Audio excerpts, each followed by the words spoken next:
ዛሬ በውቢቷ ቲሊሊ ከተማ የቲሊሊ አንደኛና መካከለኛ ደረጃ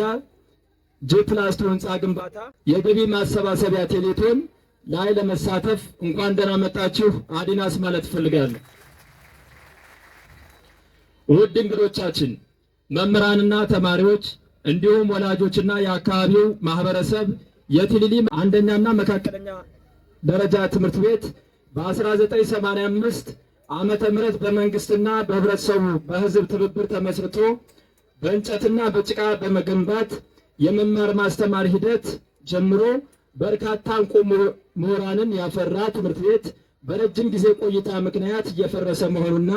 ለዘመኑ ትውልድ የሚመጥን ጥራቱን የጠበቀ አለመሆኑ ደረጃውን ጠብቆ እንዲገነባ ለመምከርና ገቢ ለማሰባሰብ የመንግስት አካላትና ህዝቡ በጋራ በዚህ መንገድ አምረንና ደምቀን እዚህ በመገኘታችን እንኳን ደስ አላችሁ እንኳን ደስ አለን ማለት እፈልጋለሁ።